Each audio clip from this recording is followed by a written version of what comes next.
আজকে খুব মজার একটা ডিজার্ট বানাবো, তাও আবার খুবই সহজে। এটা বানাতে প্রথমে এখানে নিয়ে নিয়েছি 1 কাপ দুধ। দুধটাকে প্রথমে খুব ভালো মতো জাল করে নিচ্ছি। এখানে দুধটা খুব ভালো মতো জাল করে নিয়ে তারপরে এর সাথে অ্যাড করব গুঁড়ো দুধ। 1 কাপ দুধের সাথে অ্যাড করব 1/4 কাপ গুঁড়ো দুধ, তাহলে এটার টেস্ট অনেক বেশি ভালো হবে।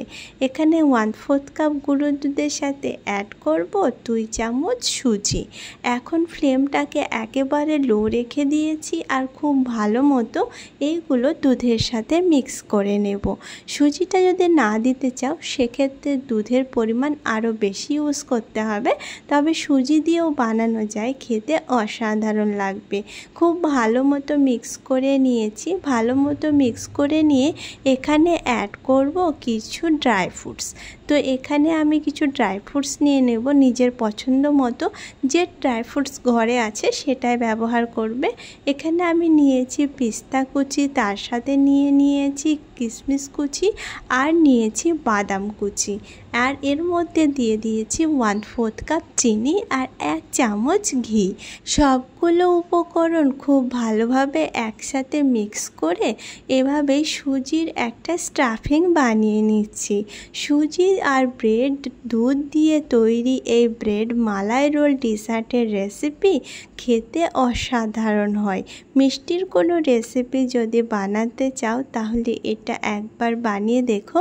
এখানে দিয়ে দেবো সামান্য জাফরান, তাহলে কালারটা খুব সুন্দর আসবে।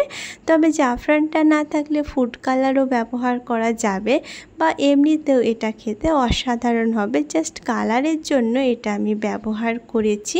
আর এখানে সুজির স্টাফিংটা বানিয়ে নিচ্ছি। খুব বেশি শক্ত করা যাবে না স্টাফিংটা। সুজি এমনিতেই ঠান্ডা হওয়ার পরে একটু শক্ত হয়ে যায়, তাই খুব বেশি হার্ড করব না। এরকম হয়ে এসেছে। এখন এটা পুরোপুরি রেডি আর এটা অনেকটাই সফট আছে। ঠান্ডা হওয়ার পরে একটু জমে যাবে। তো এখানে নিয়েছি স্লাইস ব্রেড, আর ব্রেডের সাইডগুলো একটু বেশি ভাজা থাকে, তাই সাইডগুলো কেটে বাদ দিচ্ছি। তাছাড়া এটা ফোল্ড করতেও সুবিধে হবে যদি সাইডটা এইভাবে কেটে বাদ দিই। তো এখানে সাইডগুলো কেটে বাদ দিয়ে তারপরে এটাকে বেলে নিতে হবে। বেলুন দিয়ে খুব হালকা হাতে এটাকে বেলে নিচ্ছি। এইভাবে বেলে নিলে এটাকে রোল করা যাবে, নয়তো এটা ভেঙে যাবে, তাই বেলে নিয়েছি।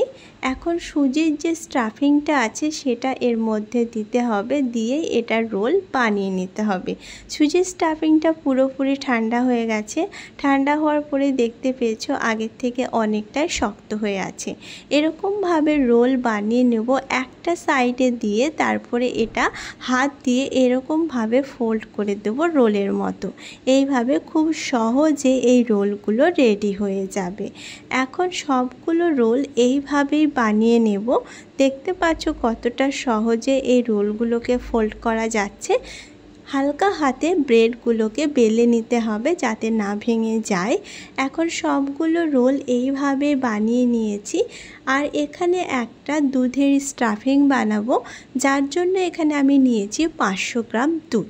দুধটা জাল করে ঘন করে নিতে হবে, তাই এখানে 500 গ্রাম দুধ ইউজ করেছি।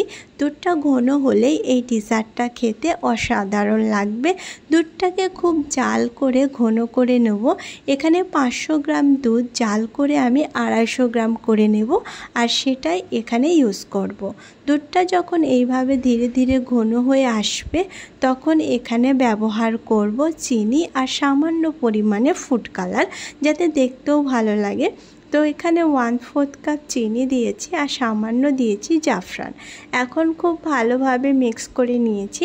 500 গ্রাম দুধ এখানে আমি ব্যবহার করেছি, সেটা এখন অর্ধেক হয়ে গেছে, আর সেক্ষেত্রেই এখন দুধটা অনেকটাই ঘন হয়ে এসছে। এভাবে সাইডে মালাইগুলো জমলে দুধের সাথে মিক্স করে দিব, আর দুধটা হালকা একটু ঠান্ডা করে নেব।